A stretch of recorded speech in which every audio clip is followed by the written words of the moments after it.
السلام عليكم ورحمة الله وبركاته. إن الحمد لله نحمده ونستعينه ونستغفره ونعوذ بالله من شرور أنفسنا وسيئات أعمالنا. من يهده الله فلا مضل له ومن يضلله فلا هادي له. أشهد أن لا إله إلا الله وحده لا شريك له وأشهد أن محمدا عبده ورسوله وصفيه من خلقه وخليله. أدى الأمانة وبلغ الرسالة ونصح للأمة وكشف الله به الغمة وجاهد في الله حق جهاده حتى أتاه اليقين وتركنا على محجة بيضاء ليلها كنهارها لا يزيغ عنها إلا هالك. اللهم صل وسلم وزد وبارك وأنعم وكرم ومجد على عبدك ورسولك محمد صلى الله عليه وعلى آله وصحبه وسلم. فقال عز من قائل: يا أيها الذين آمنوا اتقوا الله حق تقاته ولا تموتن إلا وأنتم مسلمون. فقال عز وجل: يا أيها الذين آمنوا اتقوا الله وقولوا قولا سديدا يصلح لكم أعمالكم ويغفر لكم ذنوبكم ومن يطع الله ورسوله فقد فاز فوزا عظيما. أما بعد فإن أصدق الحديث كتاب الله وخير الهدى هدى محمد صلى الله عليه وسلم وشر الأمور محدثاتها وكل محدثة في الدين بدعة وكل بدعة ضلالة وكل ضلالة في النار. Hadirin sekalian dirahmati Allah Subhanahu wa taala, sampai kita di halaman ke 107. Kalau di kitab yang bawa kitab 107, di hadis ke 67 berkenaan dengan pakaian Rasulullah sallallahu alaihi wasallam. Tafadhal.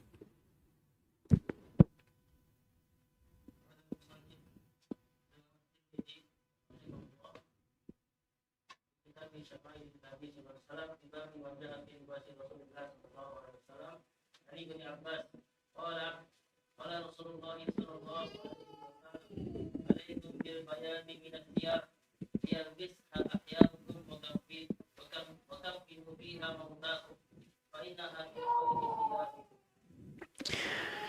Di sini nih dari hadis Ibnu Abbas bahwa Rasulullah sallallahu alaihi wasallam mengatakan, hendaknya kalian menggunakan pakaian putih dari baju kalian, dan hendaknya digunakan untuk orang yang hidup di antara kalian, dan wafatnya juga hendaknya dikafarkan dengan cara demikian. Fa innaha min khairi thiyabikum, karena warna putih adalah sebaik-baik warna baju. Oleh karenanya Rasulullah SAW juga menganjurkan kita untuk menggunakan pakaian putih ketika sholat Jumat. Di sini ada perintah, berarti memang kesunahan. Tidak seperti ketika Rasulullah SAW menggunakan pakaian merah, yang lalu kita juga sampai di dalam bahasan bahwa ketika Rasulullah SAW setelah mandi dan keluar hendak sholat, maka sahabat melihat beliau menggunakan hullatun hamra, yaitu jubah yang ada warna merahnya. Kalau di sana tidak ada perintah, sehingga bukan kesunahan. Karena apa-apa yang digunakan dilakukan oleh beliau, kalau sekedar melakukannya, al-aslu al-ibahah. Demikian pendapat daripada mazhab Syafi'i. Adapun pendapat mazhab Maliki, semuanya yang dilakukan oleh Rasulullah SAW kecuali khasaisnya saja, maka itu masuk ke bagian sunnah. Sehingga kalau menurut mazhab Maliki, pakai pakaian yang merah pun itu menjadi sunnah, karena Rasulullah pernah memakainya. Bahkan suatu ketika Rasulullah SAW juga pernah nyeker. Pernah Rasul tidak memakai alas kaki dalam satu kondisi, pernah. Tapi itu menunjukkan kebolehan. Jadi ada kaidah, warubbama yaf'alu lil makruhi mubayyinan annahu litanzihi. Terkadang beliau melakukan hal-hal yang sepertinya makruh, tapi karena beliau melakukannya supaya tujuan itu untuk mengatakannya adalah makruh tanzih. Apa itu makruh tanzih? Makruh tanzih itu adalah makruh yang kita fahami secara dari dulu, yaitu yang tidak berdosa ketika melakukannya dan berpahala ketika meninggalkannya. Itu makruh tanzih. Ada lagi khilaful aula. Ada lagi dia adalah khilafus sunnah. Ada tingkatan-tingkatannya daripada kemakruhan tersebut yang dirinci oleh para fuqaha. Tapi secara umum, ketika beliau minum zam-zam dalam keadaan berdiri, sebagaimana Syekhul Islam bin Taimiyah mengatakan, itu bukan menunjukkan bahwa dianjurkannya minum zam-zam dalam keadaan berdiri, bukan. Tapi beliau melakukannya dengan kaidah tadi, wa rubbama yaf'alu lil makruhi mubayyinan annahu litanzihi. Terkadang beliau melakukan hal makruh supaya tujuan bahwa ini adalah sebuah kebolehan. Sehingga tidak sampai derajat haram orang yang minum berdiri. Karena itu makruh tanzih. Seperti itu. Sehingga dikritiki oleh Syekhul Islam bin Taimiyah bahwa orang yang minum zam-zam berdiri itu tetap tidak lebih afdal dibanding orang yang minum duduk. Kemudian beliau di sini mengatakan fa innaha atharu atyab. Karena itu bagian daripada baju yang paling bersih dan paling bagus. Sehingga kalau dipakai hidup kita pakai, kemudian pakai ketika wafat juga pakai. Tapi tidak menjadi suatu kewajiban. Sehingga orang yang meninggal dunia, mereka ketika di kain kafankan dengan kain kafan selain warna putih, maka tetap sah. Karena lamul amr di sini, yalbisha ahyakum wa kaffinu fiha mautakum, itu datang dalam redaksi anjuran, bukan dalam redaksi perintah. Karena kata Rasulullah SAW, faedahnya apa? Fa innaha min khairi thiyabikum. Karena itu bagian daripada sebaik-baik baju kalian. Ini diantara keutamaan baju putih. Dan Abu Dzar Al-Ghifari pernah menjumpai Rasulullah SAW dalam keadaan beliau memakai baju putih. Kata beliau, ataitu Nabi SAW wa alaihi thawbun abyad. Aku datangi Nabi dan beliau pakai baju putih. Yadih, fadal. Hadis 68.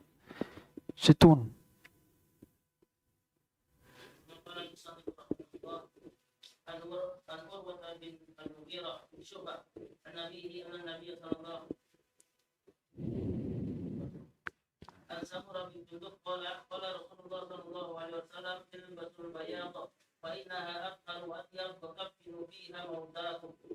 Ya, ini sesuai dengan doa Nabi sallallahu alaihi wasallam juga terkait dengan warna putih. Karena beliau ketika berdoa, beliau mengatakan Allahumma naqqini minal khataaya kama yunaqqa ats-tsawbul abyad minad das. Ya Allah, bersihkanlah kotoranku, kesalahanku, sebagaimana baju putih yang bersih dari segala macam noda dan warna. Sehingga baju putih adalah representasi dari hilangnya dosa-dosa seorang yang beriman. Sehingga diharapkan ketika dia memakai baju putih, ada kesan bahwa dirinya berharap diampuni Allah sebagaimana warna putih di bajunya. Itu diantara hal yang memang menjadi salah satu makna daripada hikmah atau mengapa Rasulullah SAW menganjurkan kita untuk pakai pakaian yang putih. Pakaian yang putih. Lanjut, silakan.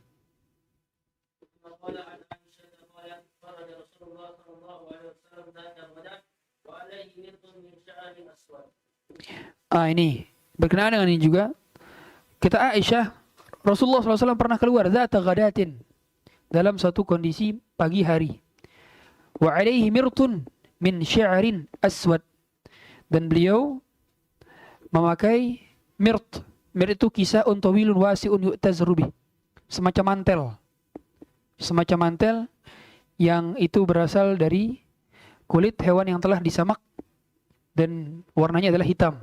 Berarti beliau pernah pakai mantel hitam di pagi hari. Dan umumnya pakaian mantel ini di musim dingin. Musim dingin di Saudi itu sekitar bulan November sampai Februari atau Maret. Itu bulan musim dingin. Ya, silakan lanjut lagi.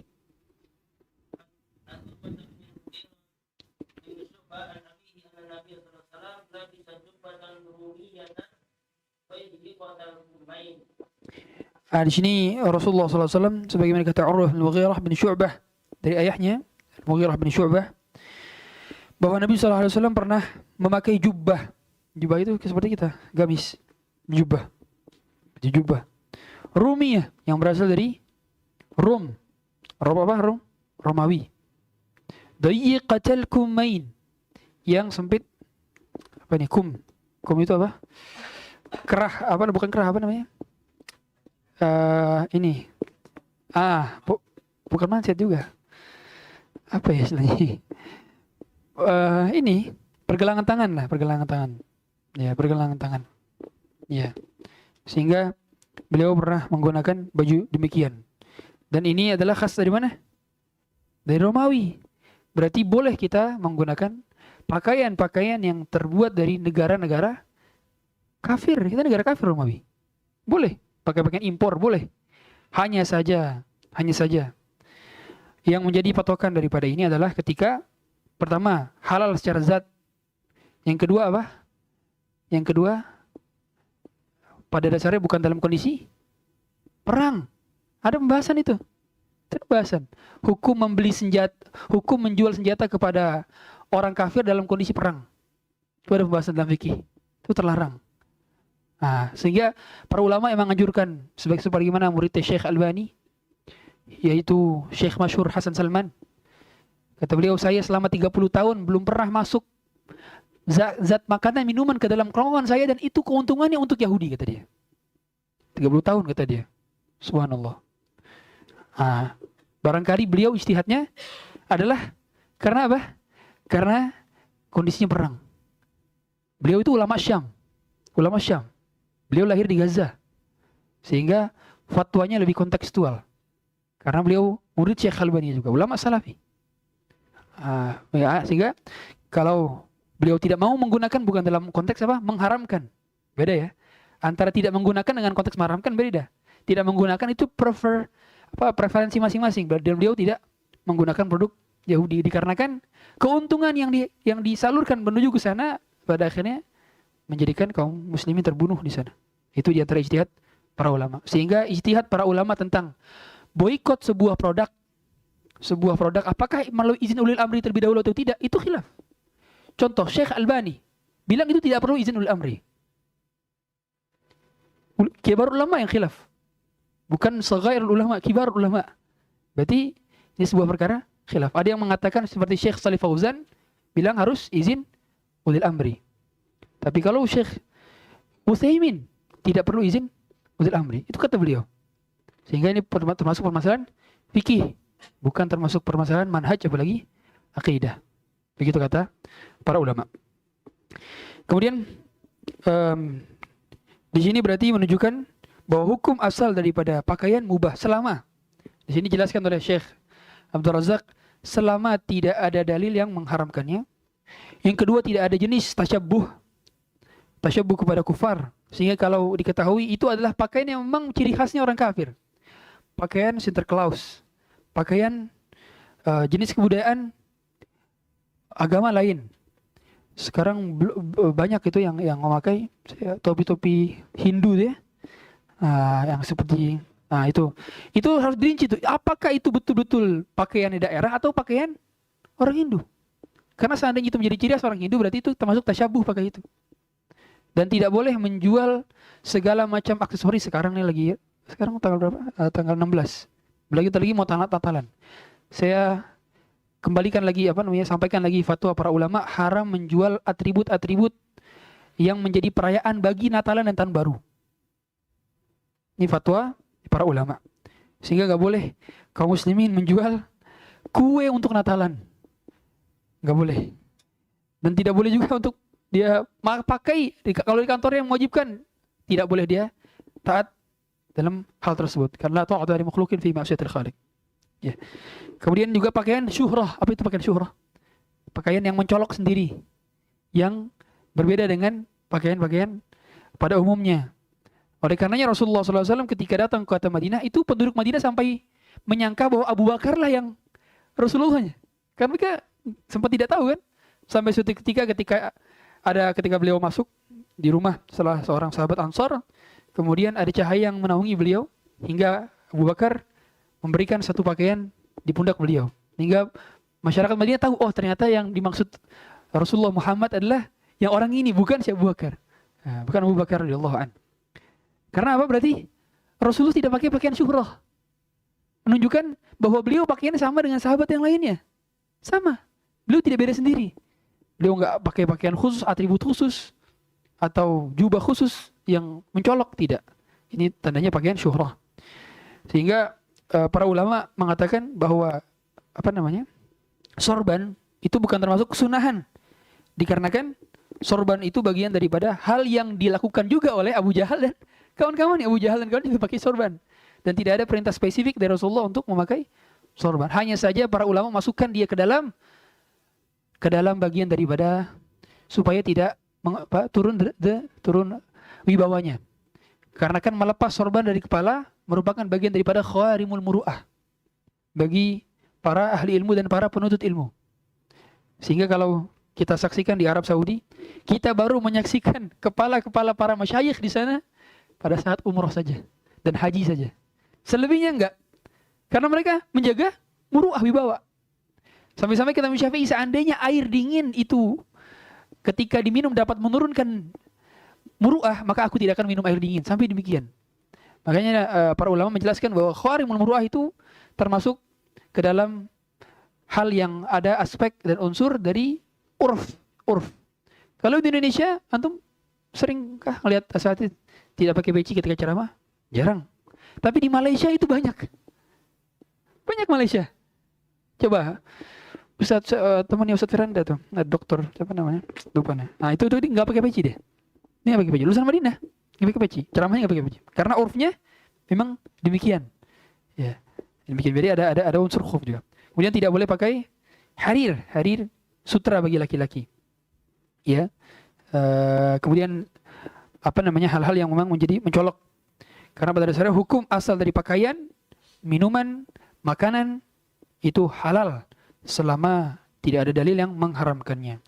Makanya sampai-sampai mazhab Maliki, dikarenakan mereka mengambil kaidah semua makanan halal kecuali ada dalil pengharamannya, maka mereka menghalalkan apa? Buaya. Bagi mereka buaya itu halal karena tidak ada dalil pengharamannya. Sedangkan menurut jumhur ulama, yang menjadi patokan makanan halal adalah apa? Mastahsanul Arabi, mastahsanul Arab. Apa yang dianggap tabiatnya Arab sebagai sebuah makanan yang layak untuk dimakan. Makanya kalau misalkan menurut orang Indonesia ini menjijikan, tapi menurut orang Arab, tabiat orang Arab yang fitrah di zaman Nabi SAW dan para sahabat itu, orang Arab asli, itu sebuah makanan yang memang layak untuk dimakan, maka itu menjadi halal. Contoh, dop. Coba di Indonesia, ini menjadi apa? Mungkin orang nggak makan, tapi ternyata berbeda. Karena itu mimastahsanal Arab. Ya, itu ada kaidah dengan para ulama. Demikian ya. Makanya saya dulu sempat membaca bahwa dalam literatur jumhur ulama, mazhab Maliki, mazhab Syafi'i, mazhab Hambali. Antum tahu hina? Tahu hina? Hina itu yang hewan yang membunuh mangsanya tidak dengan menggigit, mematikan dulu. Jadi dia cara makan mangsanya bukan dengan mematikan, tapi dia apa? Menggerogoti hidup-hidup. Ternyata ada riwayat sahabat yang pernah memburu hina dan itu dimakan oleh sahabat. Karena sahabat apa? Orang Arab. Akhirnya apa? Hina menurut jumhur ulama halal. Halal dimakan. Saya nggak tahu pronunciation yang benar haina atau hina. Iya. Tapi itu halal. Silahkan dicek di sumber literatur manapun. Hina, ya. Tapi tabiat orang Indonesia mungkin kok bisa dihalalkan. Saya pernah nulis status di situ di Facebook tentang itu literatur, dan saya kutipkan ibaratnya dari kitab-kitab para ulama dan juga hadisnya sekaligus. Saya debatin, orang banyak makanan halal, ngapain makan ini? Saya menjelaskan itu bukan menganjurkan Anda untuk makan. Saya menjelaskan tentang hukum, bahwa ini hukumnya halal, bukan menyuruh Anda untuk makan. Saya didebatin di Facebook.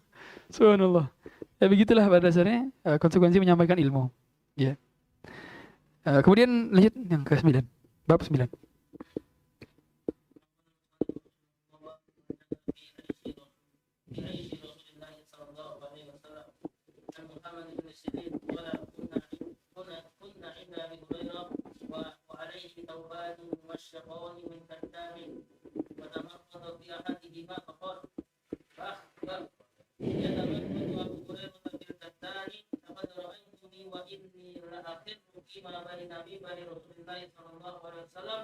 وحجرة عائشة وحيدة علي فيجيء الجاري فيضع رجله على عنقي يرى أن في جنون وما في جنون وما هو إلا الجموع.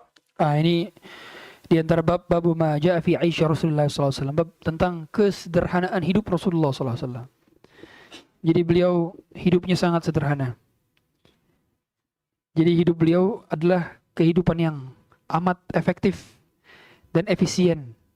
Sehingga yang beliau simpan dan yang beliau gunakan hanya sewajarnya saja. Kalau kelebihan maka disedekahkan.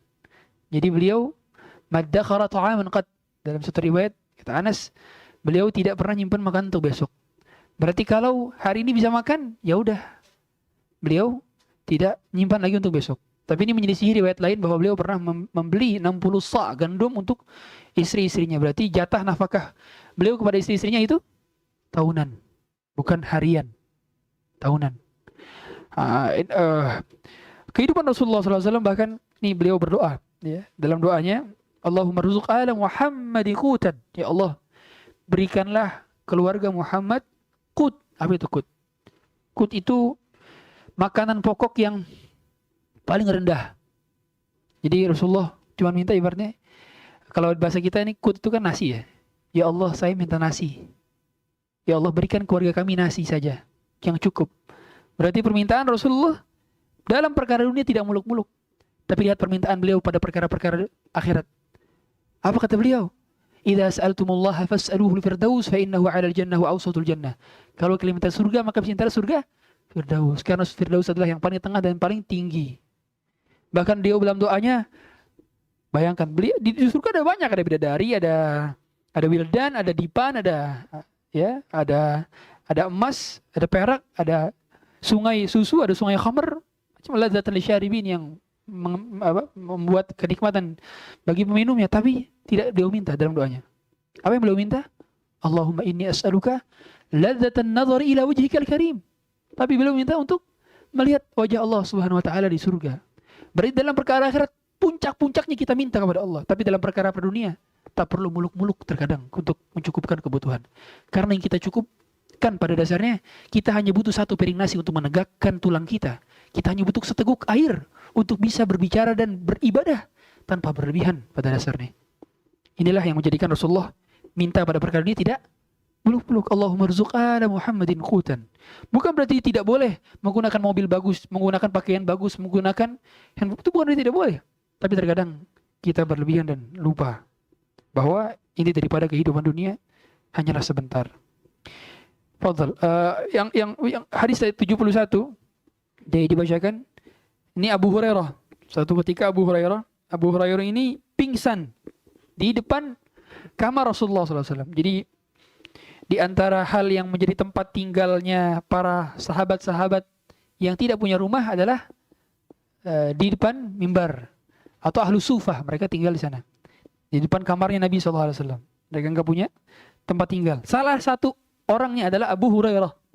Lihat Abu Hurairah saking pengen bermula semuanya dengan Nabi, nyari tempat tinggal di samping rumah Nabi. Begitulah ilmu. Ilmu itu didatangi, bukan mendatangi. Kita mendatangi ilmu tersebut. Bahkan kita tahu semua rumahnya Abdullah bin Mubarak itu ketika tetangganya orang Yahudi punya rumah di tetanggaan sama Abdullah bin Mubarak. Dikarenakan bertetangga dengan Abdullah bin Mubarak merupakan sebuah privilege yang luar biasa. Padahal harga rumahnya si Yahudi ini cuma 1.000 dirham. Tapi gara-gara dia bertetangga dengan Abdullah bin Mubarak, dia jual harganya 2.000 dirham. Ketika dia ngejual, ditanya, kenapa engkau menjual rumah 2.000 dirham? Padahal harganya 1.000 dirham. Harga pasar 1.000 dirham. Kata dia, 1.000 dirham harga rumahku dan 1.000 dirham harga bertetangga dengan Abdullah bin Mubarak. Karena bertetangga dengan orang soleh memiliki faedah yang luar biasa. Apalagi tetangganya adalah ahli ilmu. Ahli ilmu. Sebagaimana Abu Hurairah sengaja nge-camp di Masjid Nabawi. Bagaimana kalau kita pada situ hidup ya? Mungkin kita berlomba-lomba juga sama seperti Abu Hurairah. Tinggal dekat dengan Nabi. Nah satu ketika Abu Hurairah ini dia berceritain. Dia pakai baju ya alaihi thawban musyaqqan min kattan fatamakhata fi ahadihima faqala bakh bakh. Jadi satu ketika beliau dibangunin. Ya. Ternyata saat itu beliau baru pingsan, dikira orang itu beliau kena penyakit ayan. Penyakit ayan itu penyakit apa? Penyakit kejang-kejang. Nah, kejang-kejang. Dikira orang kejang-kejangnya karena gila. Wa ma bi min jununin, aku bukan gila, kata beliau. Ya. Wa ma huwa illal ju', tapi karena kelaparan yang amat luar biasa. Berarti ini kondisinya pada saat beliau merasakan himpitan hidup, menuntut ilmu. Begitulah menuntut ilmu memang. Butuh keluar uang banyak. Makanya wajar perkataan para ulama, man talabal hadits aflas. Siapa yang menuntut hadis, mencari hadis, maka dia akan bangkrut. Saking butuh effortnya dalam mengeluarkan ilmu. Beli kitab, beli bensin, harus ada yang diperkorbankan pada dasarnya. Nggak bisa kita mau cari yang gratis-gratisan terus, tuh nggak bisa. Iya, nggak bisa. Harus mengalir dikeluarkan. Dan demi Allah, uang-uang kita akan menjadi saksi nanti di hari kiamat tentang apa yang pernah kita keluarkan dari dompet-dompet kita dan rekening-rekening kita. Selama fi sabilillah, maka akan menjadi timbangan amal kebaikan. Ya. Lanjut lagi.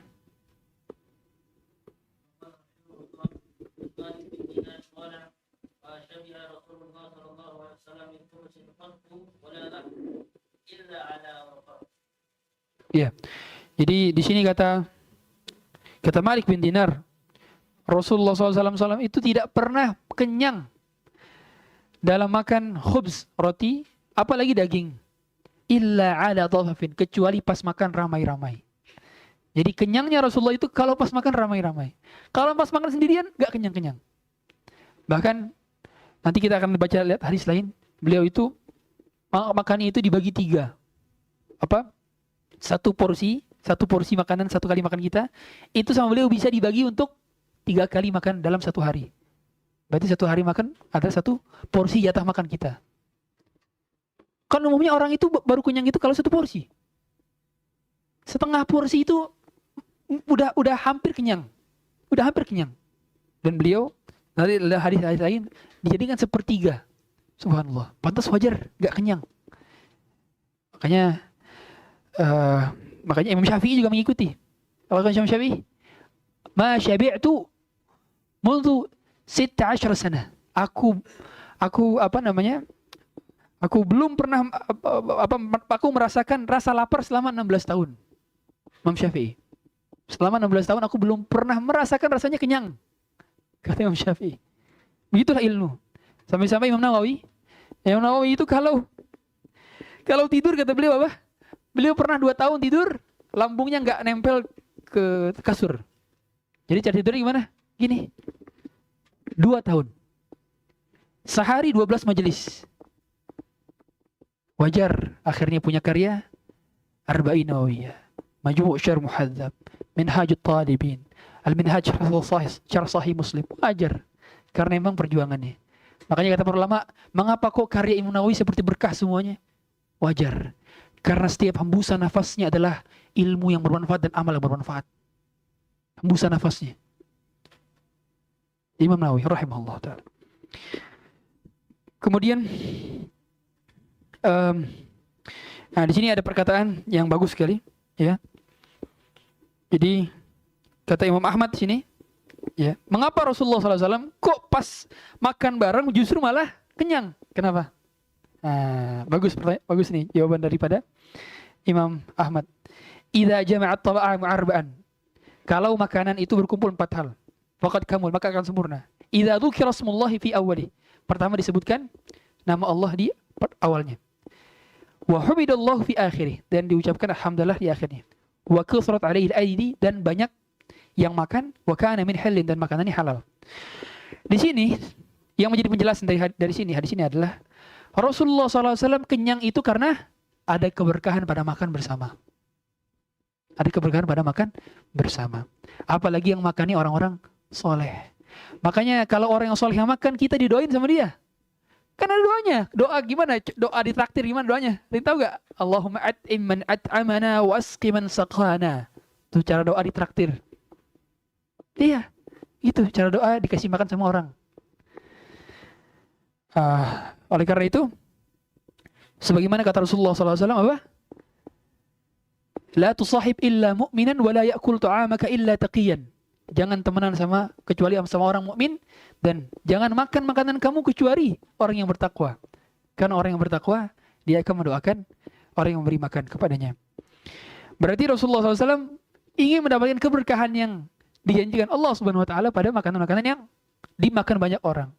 Makanya kita tahu kisah semua masyhur. Hadis Jabir dalam Sunan Ibnu Majah. Itu diriwayatkan pada saat perang Khandaq, bagaimana beliau pada saat Jabir masak sengaja buat Rasulullah SAW doang. Tahu kan kita? Kelaparan, semua orang kelaparan. Beliau masak buat Rasulullah sama keluarganya cukup. Datang kepada Rasulullah. Sahabat semua lagi ngapain? Ngikat batu di perut mereka. Perang Khandaq itu ngapain? Selama 1 pekan mereka gali parit kedalaman 5 meter, kemudian lebarnya 5 meter, sepanjang 2,5 sampai 3 kilometer. Selama 6 sampai 7 hari. Bayangkan. Dan itu paceklik. Gimana paceklik? Orang dikepung hampir sebulan. 27 hari mereka dikepung. Paceklik. Tapi apa yang dilakukan oleh Rasulullah SAW pada Jabir? Rasulullah dibisikin sama Jabir. Ya Rasulullah, ini ada di sini. Kita akan baca. Aku memiliki makanan yang cukup untuk engkau saja. Maka panggillah dari sahabatmu 1 atau 2 orang. Tiba-tiba Rasulullah ngapain? Teriak. Para sahabat, silakan, Jabir telah memasak untuk kita. Subhanallah. Akhirnya apa? Kuahnya itu, dan itu dalam satu riwayat Rasulullah sempat meludah. Karena ludahnya Rasulullah SAW itu berkah, sehingga menjadikan air tersebut menjadi banyak. Antum jangan coba-coba. Lidah kita nggak berkah. Beda dengan Rasulullah SAW, ludahnya berkah. Maka setiap kali kuahnya dituangkan, semua sahabat kenyang. Sampai-sampai ada yang mau menambah. Subhanallah. Di antara keberkahan beliau. Dan keyakinan akan keimanan dan mujizat beliau lagi-lagi. Ini menjadi pertanda bahwa ada keberkahan pada makan bersama. Dan umumnya apa? Umumnya itu menimbulkan kekerabatan, kedekatan, ukhuwah Islamiyah. Nah, kalau bisa, kalaupun makan, pakai nampan. Nah, itu nikmat rasanya ya. Selanjutnya.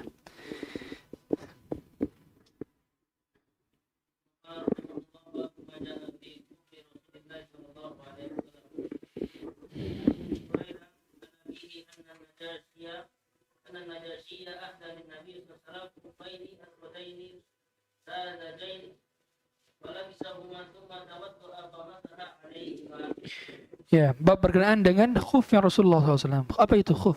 Khuf itu sepatu yang dari kulit dan menutupi sampai mata kaki. Ya, itu khuf, dan umumnya dari kulit hewan, min jild. Dia menutupi secara sempurna. Sehingga ada hadis yang tentang al-mashu al-khuffain, mengusap 2 khuf. Ketika kita berwudu, sebelumnya kita masukinnya sudah dalam keadaan suci, kemudian kita batal, maka cukup mengusap khufnya saja. Demikian. Ada ulama yang mengatakan bahwa bisa dikiaskan kepada kaos kaki. Ya. Hadis ini Rasulullah SAW pernah dihadiahkan oleh Najasyi. Najasyi ini siapa? Najasyi ini raja di Ethiopia. Dan Najasyi ini gelar, bukan nama. Siapa namanya aslinya? Ashamah. Sebagaimana Fir'aun. Siapa nama asli Fir'aun? Ramses II. Nah, Najasyi ini gelar.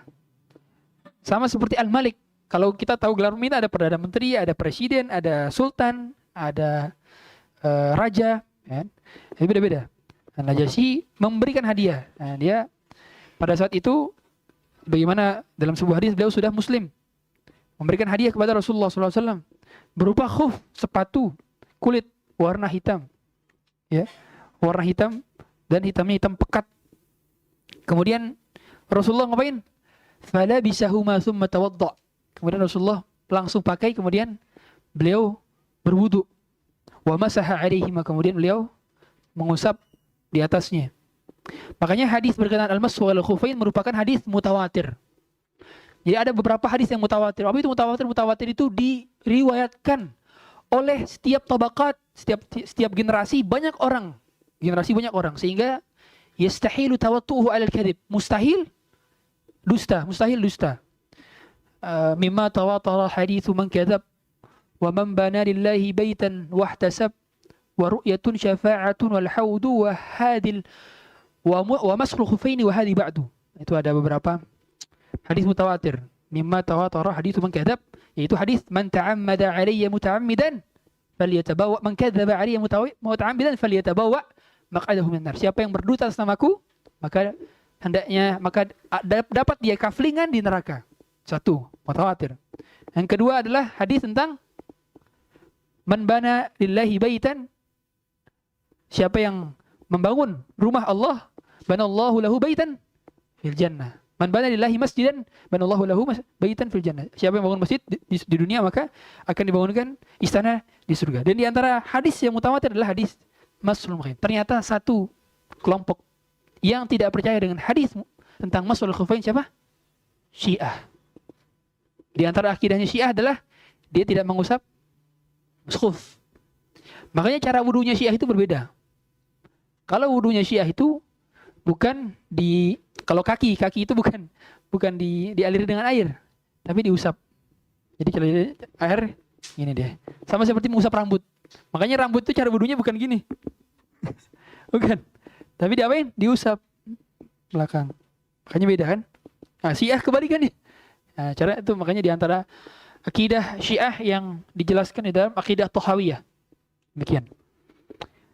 Kemudian di sini ada hikmah bahwa Rasulullah SAW dijelaskan di sini. Rasulullah pernah sholat gaib kepada Najasyi. Berarti pertanda bahwa Najasyi telah masuk Islam. Dan berarti di antara hubungan diplomasi adalah mengirim hadiah kepada para pemimpin negara. Makanya beliau di selepas tahun ke-8 kalau tidak salah, itu ngapain? Buat cincin kan? Ya. Berarti apa? Dakwah diplomasi. Begitulah memang pada dasarnya. Dakwah yang utama itu ada tahapan-tahapannya. Nggak langsung perang, tapi diplomasi dulu. Sebagian beliau melakukan diplomasi. Apa yang guna cincin itu? Stempel surat-surat. Ngapain beliau? Kirim surat sebelum kita ekspansi. Dakwah ke sana berarti harus diapain? Didakwahin melalui surat. Makanya dakwah dengan cara lisan, diskusi, perdebatan lebih diutamakan dulu sebelum dakwah dengan pedang. Tapi ketika sudah tidak mampu lagi dengan lisan segala macam, baru dengan pedang. Begitu tahapan dakwah yang dilakukan Rasulullah SAW. Ya. Kemudian lanjut lagi.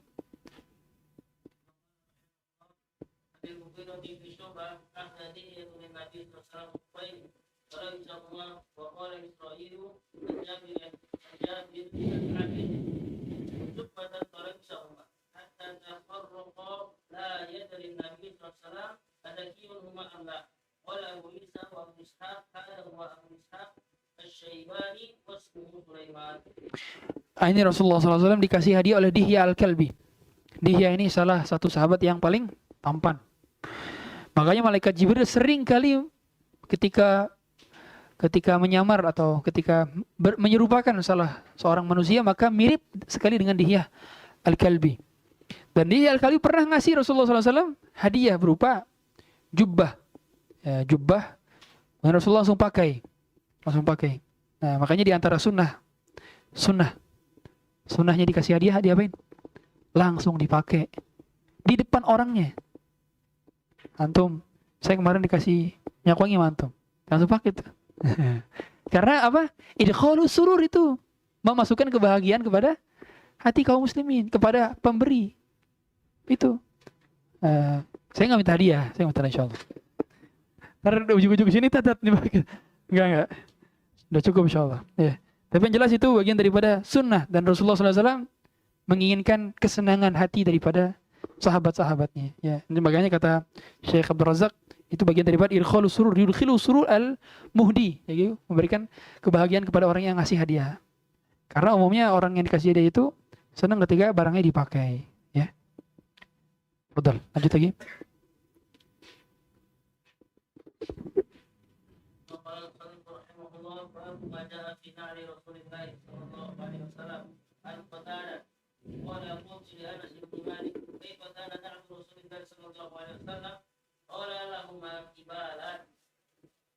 Ya. Ini hadis berkenaan dengan sendalnya Rasulullah SAW. Jadi beliau juga memakai pakaian yang sebagai manusia menggunakannya. Dan di antara hal yang beliau pakai adalah sendal. Ternyata ciri khas sendal Rasulullah itu dua kibal. Dua kibal itu dua tali. Jadi gimana ya saya jelasin ya. Nah ini kan ini dua tali nih di sendalnya. Satu buat jepit ini, satu buat jepit ini. Kalau sendal jepit kita kan satu doang kibalnya. Gini kan kita pakai di ujung nih. Nah dia ada dua. Kenapa pakai dua? Kata para ulama supaya lebih kuat. Ya, karena lebih kokoh dua kibal. Berarti ada anjuran apa?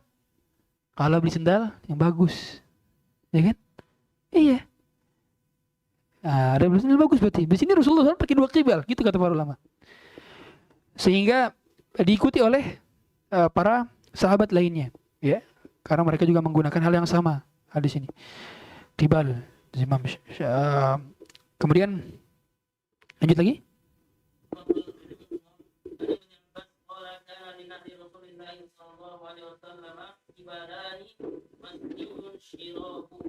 Nafsu syai, betul. Lanjut lagi. Sama redaksinya.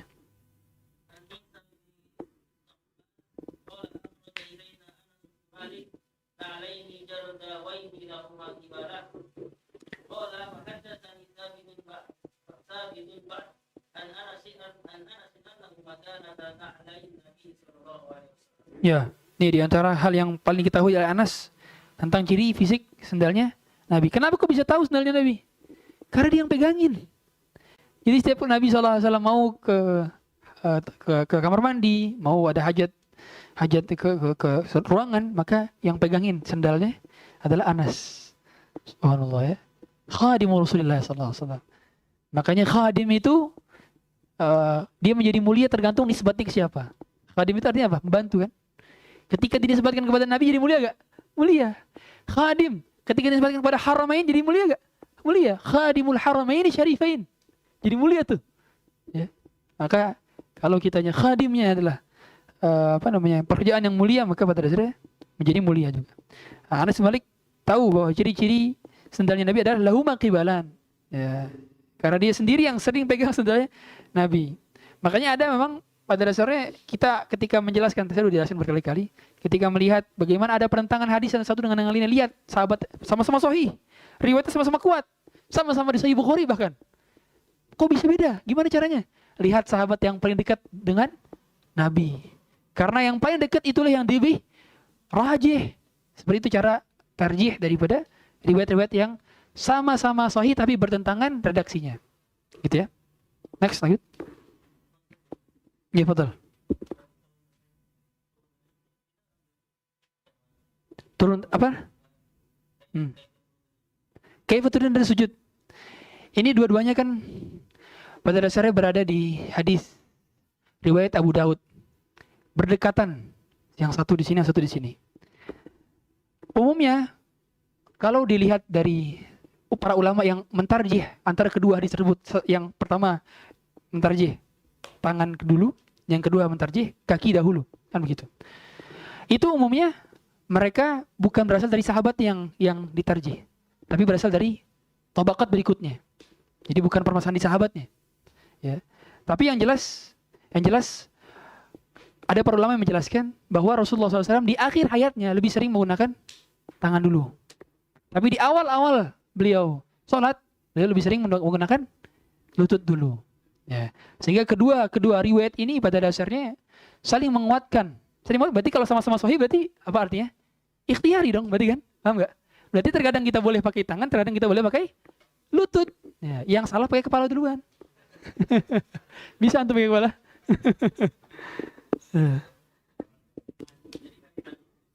Betul, nggak terjadi dari sahabat. Dari generasi berikutnya. Fadhal.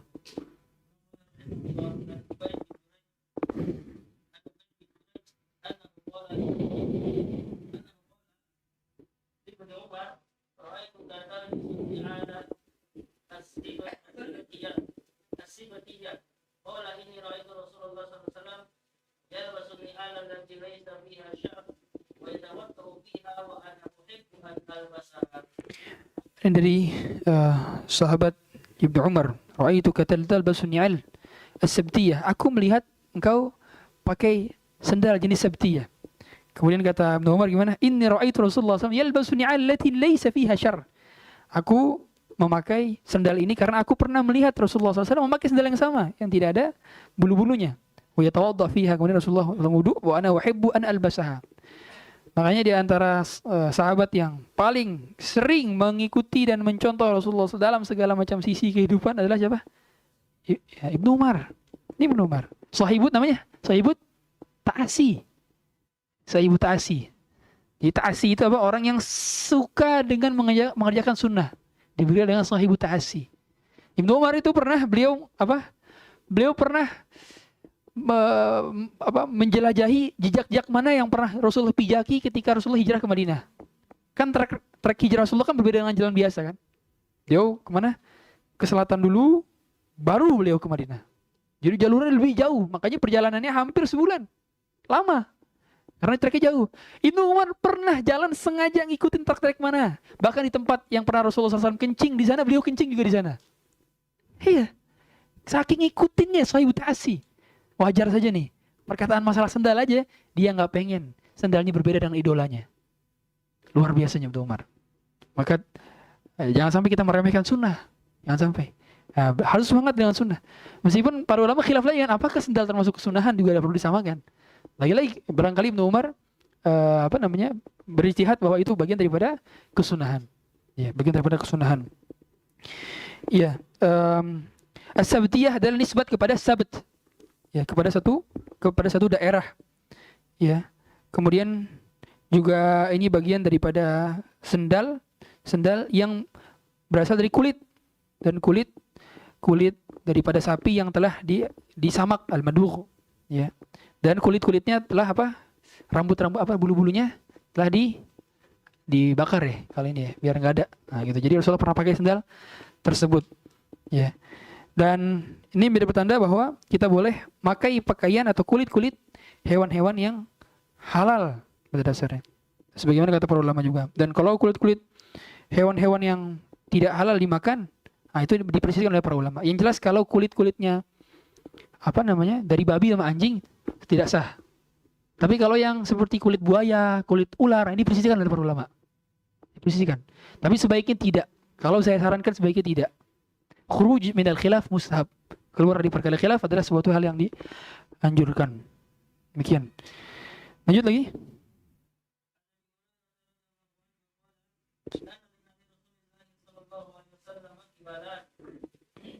Lanjut sama.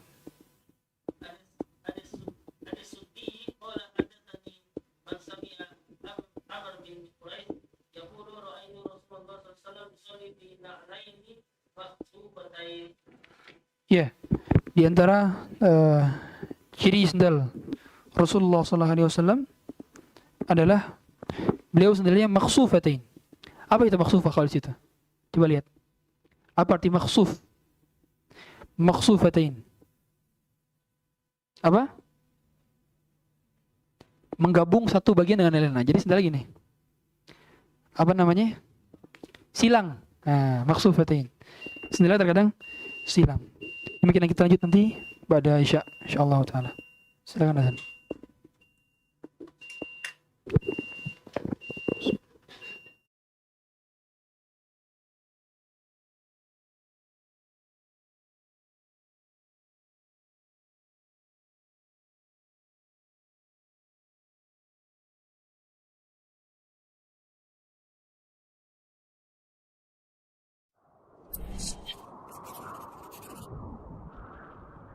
بسم الله الرحمن الرحيم صاد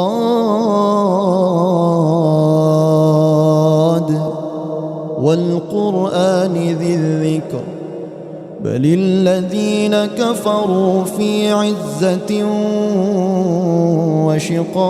وشقاق كم أهلكنا من قبلهم من قرن فنادوا ولا تحين مناص وعجبوا أن جاءهم خير منهم وقال الكافرون هذا ساحر كذاب أجعل الآلهة إلها واحدا إن هذا لشيء عجاب وانطلق الملأ منهم أن امشوا واصبروا على آلهتكم إن هذا لشيء يراد ما سمعنا بهذا في الملة الآخرة إن هذا إلا اختلاق أأنزل عليه الذكر من بيننا بل هم في شك من ذكري بل لما يذوقوا عذاب أم عندهم خزائن رحمة ربك العزيز الوهاب أم لهم ملك السماوات والأرض وما بينهما فليرتقوا في الأسباب جند ما هنالك مهزوم من الأحزاب كذبت قبلهم قوم نوح وعاد وفرعون ذو الأوتاد وثمود وقوم لوط وأصحاب الأيكة أولئك الأحزاب إن كل إلا كذب الرسل فحق عقاب وما ينظر هؤلاء إلا صيحة واحدة ما لها من فواق وقالوا ربنا عجل لنا قطنا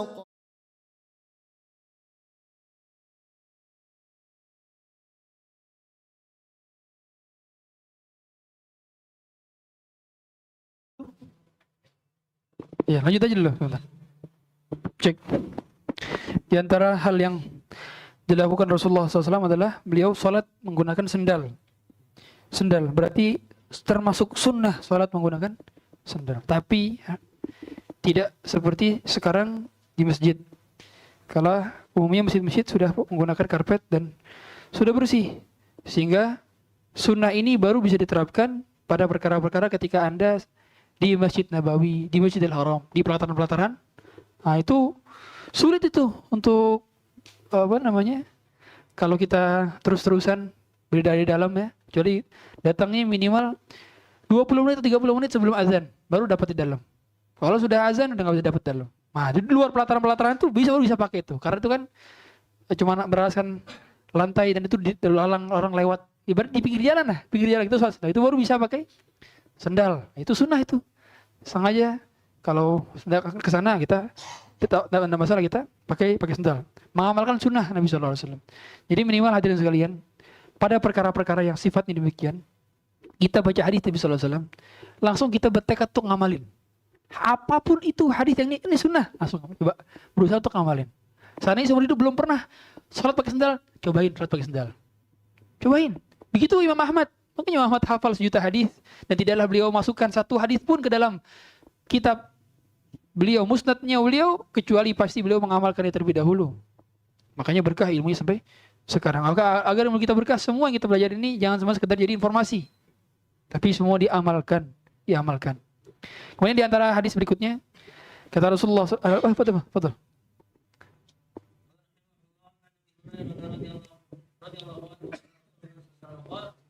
لا يمشين أحدكم بنعل واحدة لينعلهما جميعا أو ليخفيهما جميعا. Kata Rasulullah SAW dari hadis Abu Hurairah, jangan jalan di antara kalian menggunakan satu sendal. Hendaknya kalian menggunakan keduanya atau melepas keduanya. Sehingga di sini ketika sendal kita putus satu, maka jangan kita jingkrak-jingkrakan dengan satu sendal. Dan ketika sendal satu kita hilang, jangan jingkrak-jingkrak pakai satu sendal. Bahkan kata Syekh bin Baz ketika ditanya, Syekh,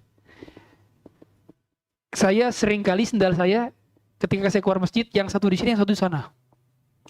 Katanya. Bagaimana Syekh?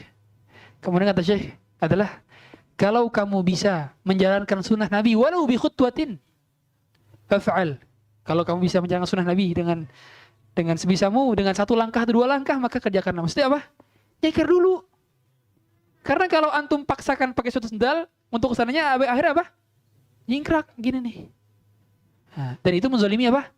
Kaki sebelahnya. Saking Allah mencintai keadilan, sampai-sampai kita nggak boleh berbuat zalim kepada anggota tubuh kita sendiri. Makanya mengapa Allah haramkan qadha? Kenapa Allah haramkan qadha? Karena akan ada bagian kulit kepala yang terkena sinar matahari, sedangkan bagian kulit lainnya tidak kena sinar matahari. Dan itu adalah kezaliman bagi kulit kepala kita. Bayangkan. Sampai kita dilarang juga duduk di suatu tempat terteduh, bagian tubuh kita kena sinar matahari, sebagian nggak kena. Makruh ini hukumnya. Karena kita menzalimi diri kita sendiri. Makanya mohon maaf sekali bagi yang masih kukunya panjang-panjang nih. Saya guntingin. Ini zalim nih kepada kuku-kuku lain ini. Kuku lainnya udah pendek-pendek. Ini kuku yang panjang ke sini. Buat apa itu? Ya. Nah, itu kezaliman pada dasarnya. Maka dalam perkara ini Rasulullah SAW menganjurkan bahwa kita tidak menggunakannya. Selain daripada tasyabuh tadi ya, itu ada tasyabuh kepada syaitan. Karena syaitan tadi dia memakai satu sendal. Syaitan itu cara pakai satu sendal. Sebagaimana syaitan juga kebiasaannya apa? Tidak tidur siang. Fa inna syaitana la yaqil. Syaitan tidur siang. Makanya di sini kata Nabi sallallahu alaihi wasallam apa? Inna syaitana yamshi bin na'li wahidah. Sesungguhnya syaitan itu jalannya dengan satu sendal. Kemudian hikmah kedua adalah li alla yakuna zulman lil badan, supaya enggak ada kezaliman bagi tubuh kita. Ya. Makanya ini luar biasa sekali. Luar biasa sekali apa hikmah syariat. Kalau kita mengetahui hikmah syariat itu apa, kita akan menyayangi syariat ini. Kita akan semakin cinta kepada Allah. Kita akan semakin cinta kepada Rasulullah. Kalau kita tahu hikmah-hikmah di begitu semua. Tapi memang jangan sampai pola pikir kita seperti orang filsafat. Kalau belum tahu hikmahnya nggak mau beribadah. Sebagaimana orang budayawan yang bertanya kepada salah seorang dai, coba jelaskan kepada saya, apa hikmah daripada sholat? Saya selama ini nggak mau sholat karena saya belum tahu hikmahnya, kata dia. Tahu orangnya? Itu gimana ceritanya? Mau tahu hikmah dulu baru mau sholat? Nggak boleh. Dalam syariat itu kita diperintahkan mukallaf, ngerjain dulu. Mau tahu hikmah, nggak tahu hikmah tetap mewajibkan karena kita mukallaf kan begitu. Jadi jangan sampai baru tahu hikmah baru mau beribadah. Nggak ada hal demikian. Kita. Nah, makanya kata Syekh Ibnu Baz, ini sata'ata an la tukhalifas sunnata walau bi khutwah wahidah faf'al. Kalau kalian bisa tidak menyelisih sunnah walaupun dengan satu hal yang tidak kita pakai sendalnya, maka itu adalah bisa kita lakukan. Lanjut lagi sampai ini satu bab ini habis. Satu lagi bab. Nabi SAW naha an yakula rajula musliman aw yamshi bi na'lin wahidah. Ya, Rasulullah melarang seorang laki-laki atau seorang memakan dengan tangan kirinya sekaligus pakai satu sendal. Ya, makanya dahulu ada seorang munafik, dia makan pakai tangan kirinya. Kemudian kata dia ketika disuruh pakai tangan kanan, kata dia, aku tidak bisa Rasulullah. La astati'. Kata Rasulullah apa? La istata'ta. Kamu gak akan pernah bisa. Akhirnya tangan kanannya lumpuh selama hidupnya. Gara-gara dia gak mau pakai tangan kanan karena kesombongannya, kata para ulama. Makanya anak-anak kita biasakan. yang kidal-kidal ini biasakan pakai tangan kanan. Itu dilatih. Karena itu waswas syaitan. Kalau terbiasa jadi waswas syaitan. Minimal dalam perkara apa? Makan. Kalau bulu tangkis, kalau hal-hal yang mubah lainnya itu masih bisa tolerir. Tapi kalau dalam perkara makan, jangan. Harus pakai tangan kanan. Paksakan meskipun gemeter. Ya coba kita tahu orang kidal itu ngerasain sama seperti kita pakai tangan kiri kan, kalau makan coba gimana rasanya? Sama seperti orang kidal ngerasanya. Makanya berdoa kepada Allah ya. Lanjut lagi.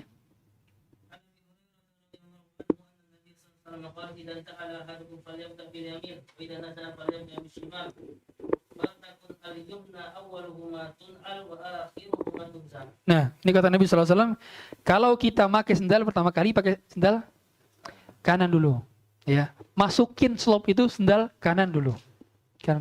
Wa idza naza'a falyabda bishimal. Kalau lepas, yang mana lepas? Kiri lepas, ya. Faltakunil yumna awwaluhuma tun'al. Maka jadikanlah yang kanan itu yang pertama kali masuk slop dan yang paling terakhir keluar slop. Yang menjadi banyak kasus yang sulit dipahami cara pemakaiannya ketika kita masuk masjid, keluar masjid. Contoh, masuk masjid. Yang pertama kali melangkah kaki apa? Kanan.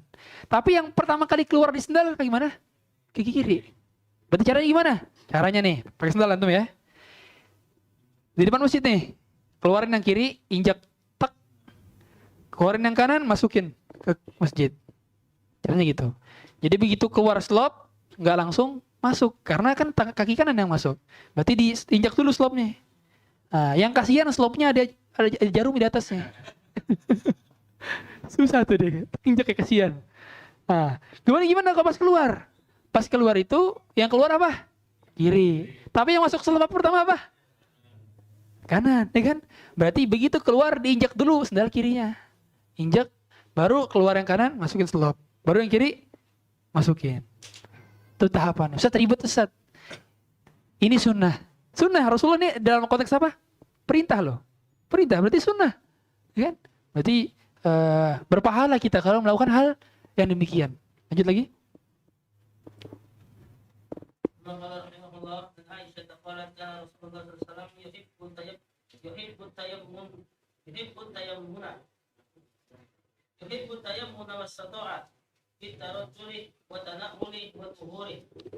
Iya, di antara yang disenangi Rasulullah SAW adalah tayamun. Apa itu tayamun? Tayamun adalah mendahulukan yang kanan semampunya yang beliau mampu untuk melakukannya. Berarti pada perkara-perkara yang sekarang terkadang sulit untuk dilakukan, maka beliau menggunakan yang kiri. Fitarajulihi dalam perkara nyisir. Berarti nyisir itu dari yang kanan dulu. Gak bisa disisir juga nih. Yang bisa disisir di ke kanan dulu, gitu kan? Fitarajulihi wa tana'ulihi dalam perkara pakai sendal, wa tuhurihi dan mulai bersuci. Makanya sampai-sampai kalau kita mandi junub sebelah kanan dulu kata para ulama. Sebelah kanan supaya dapat pahala tadi tayamun. Tayamun sebelah kanan baru sebelah kiri. Lihat lagi.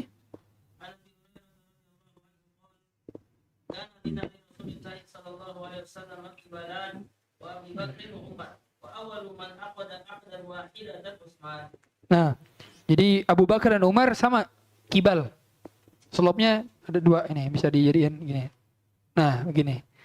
Ya, dua tali kibalan. Adapun Utsman punya satu tali saja. Ya, punya satu tali saja. Itu terakhir ya di bab ini. Iya, alhamdulillah. Insyaallah kita nanti akan lanjut di bab ke-12, babu ma jaa fi dzikri khatami Rasulullah sallallahu alaihi wasallam. Bab berkenaan dengan khatam Rasulullah sallallahu alaihi wasallam. Ya, khatam itu apa? Cincin. Demikian yang kami sampaikan. Insyaallah nanti setelah Ba'di Aisyah kita sudahkan sehingga tidak ada tanya jawab. Semoga Allah berkati kita semua. Kita tutup dengan kafaratul majlis. Subhanakallah wa bihamdika asyhadu an la ilaha illa anta astaghfiruka wa atubu ilaik. Sallallahu alaihi wa sallam Muhammadin wa ala alihi wasallam. Assalamualaikum warahmatullahi wabarakatuh.